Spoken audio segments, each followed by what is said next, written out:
சரி, கௌதம சன்னா அவர்களிடம் மோடி அவர்களுடைய இந்த பேச்சு இதை நீங்கள் எப்படி பார்க்குறீங்க? நான் எப்படி பார்க்குறேன்னா, அவர் முதல்ல பிரைம் மினிஸ்டராக இருக்காரா அப்படின்றத ஒரு நினைப்பே அவருக்கு இல்லாத பேசியிருக்கிறாரு. ஒரு பிரைம் மினிஸ்டர் வந்து பிரமாண பத்திரம் எடுக்கும்போது ஒரு உறுதிமொழி கொடுப்பாங்க. அரசமைப்பு சட்டத்தின் அடிப்படையை வந்து மீறக்கூடாது அப்படின்ற அடிப்படையில் அந்த உறுதிமொழி எடுத்துக்கிட்டு ரகசிய காப்பு பிரமாணம்னு சொல்கிறாங்களே, அந்த ரகசிய காப்பு பிரமாணத்தை மோடி அவர்கள் இப்போ மீறியிருக்கார். அரசமைப்பு சட்டம் என்ன சொல்லுதோ அது ஒட்டுமொத்தமாக மீறி அப்படி ஒரு ஸ்டேட்மெண்ட்டை கொடுக்குறார் இந்த தேர்தல் பிரச்சாரத்தில். அவர் சொல்லக்கூடிய எல்லா குற்றச்சாட்டுகளும் 2006 வந்து மன்மோகன் சிங் பேசினார், 1947 ஜவஹர்லால் நேரு பேசினார், 1800 ஒருத்தர் பேசினார், இப்படி தான் அவர் சொல்லிக்கிட்டே இருக்கிறாரு. எப்போ பேசினாலும் பேசுனது தானே, எப்போ பேசினாலும் பேசுனது தான். ஆனால் 10 வருஷமாக அவர் பிரைம் மினிஸ்டராக இருக்கார்.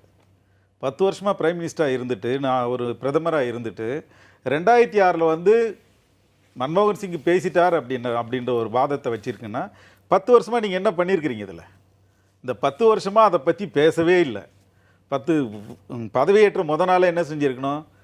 மன்மோகன் சிங் இப்படி பேசினார், நான் அதை சரி செய்ய போகிறேன் அப்படின்னு சொல்லணும். அதெல்லாம் விட்டுட்டு தேர்தல் நேரத்தில் உங்களுக்கு கொடுக்கப்பட்ட கடமையை மீறி இப்படி ஒரு பிரச்சாரத்தை நீங்கள் கிளப்புறதுக்கு ஒரே ஒரு ரீசன் தான், இந்த சமூகத்தை இந்து முஸ்லீம்னு ரெண்டாக பிரிக்கணும். இப்படி பிரிப்பதன் மூலமாக இந்துக்களுக்கு எதிராக முஸ்லீம்களை நிறுத்துறதும், முஸ்லீம்களுக்கு எதிராக இந்துக்களை நிறுத்தி இந்துக்களுடைய வாக்குகளை அறுவடை செய்வதற்கு தான் மோடி இப்போ முயற்சி செஞ்சிருக்கிறாரு. சன்னா, இதான் இதே கேட்குறேன். 2006 மன்மோகன் சிங் பேசினது அந்த மாதிரி தான் இருந்தது அப்படின்னா சிறுபான்மை வாக்குகளை அறுவடை செய்வதற்காக ஏன் காங்கிரஸ் இப்போ வந்து காங்கிரஸ் லீடர்ஸ் வந்து தெளிவாக சொல்லிட்டாங்க, அப்படி ஒரு ஸ்டேட்மெண்ட்டே கொடுக்கல அப்படின்னு அவங்க சொல்லியிருக்கிறாங்க. கொடுக்காத ஸ்டேட்மெண்ட் இத்தனைக்கும் தேசிய வளர்ச்சி கவுன்சிலில் பேசப்பட்ட பேச்சு அது ரெக்கார்டு இருக்குது, இப்போவே ரெக்கார்டு இருக்குது. இப்போ பிரைம் மினிஸ்டர் ஆஃபீஸில் அவர் இருக்கிறதால இப்போ அந்த ரெக்கார்டு எடுத்து பார்க்க முடியும். ஆனால் தேசிய வளர்ச்சி கவுன்சிலில் பேசின பேச்சையே திரித்து ஒரு பிரதமர் பேசுகிறாரு. இப்போ தேர்தல் ஆணையம் இது வேடிக்கை பார்க்குது. இப்போ வேடிக்கை பார்க்குதுன்னா அரசமைப்பு சட்டத்தை மீறி ரகசிய காப்பு பிரமாணத்தை மீறி ஒருத்தர் பேசுகிறாரு அப்படின்னா உண்மையான தேர்தல் ஆணையமாக இருந்தால் அவருடைய கேண்டிடேச்சரை இப்போ டிஸ்குவாலிஃபை பண்ணணும். அவர் வந்து தேர்தலில் நிற்பதற்கு தகுதியே இல்லாதவர்னு அறிவிக்கின்ற துணிச்சல் வந்து தேர்தல் ஆணையத்துக்கு இருக்கணும். ஆனால் இன்றைக்கி சூரத்தில் என்ன பண்ணியிருக்காங்க தெரியுங்களா? சூரத்தில் நின்று இருக்கக்கூடிய காங்கிரஸ் கேண்டிடேட்டு கையெழுத்து சரியில்லை அப்படின்னு அவருடைய அப்ளிகேஷனை ரிஜெக்ட் பண்றாங்க. அப்ப இங்க சனாதனத்தை பத்தி பேசினார்ல அதே ரகசிய காப்பு பிரமாணம் எடுத்துட்டு தானே அவர் அமைச்சரா வந்திருப்பார்.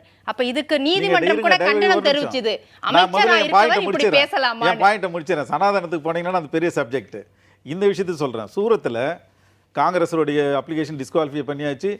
மற்ற போட்டியிட்ட அத்தனை பேருடைய அப்ளிகேஷனை வாபஸ் வாங்க வச்சுட்டாங்க.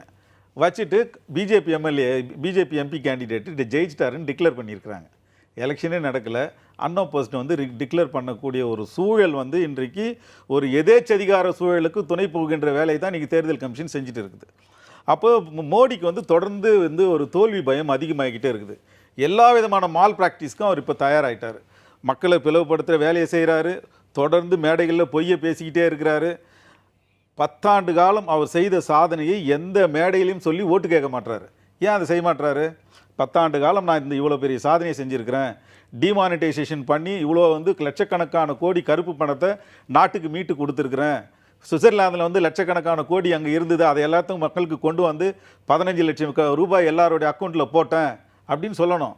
வருஷத்துக்கு 2 கோடி பேருக்கு நான் வேலை கொடுத்துருக்குறேன், அப்படி வாக்குறுதி கொடுத்தாருல அதை கொடுத்துருக்குறேன் அப்படின்னு அவர் சொல்லணும். நாட்டில் வந்து மத பிரச்சனையே கிடையாது, இந்து முஸ்லீம் எல்லாம் ஒற்றுமையாக வாழறாங்க அப்படின்னு சொல்லணும்.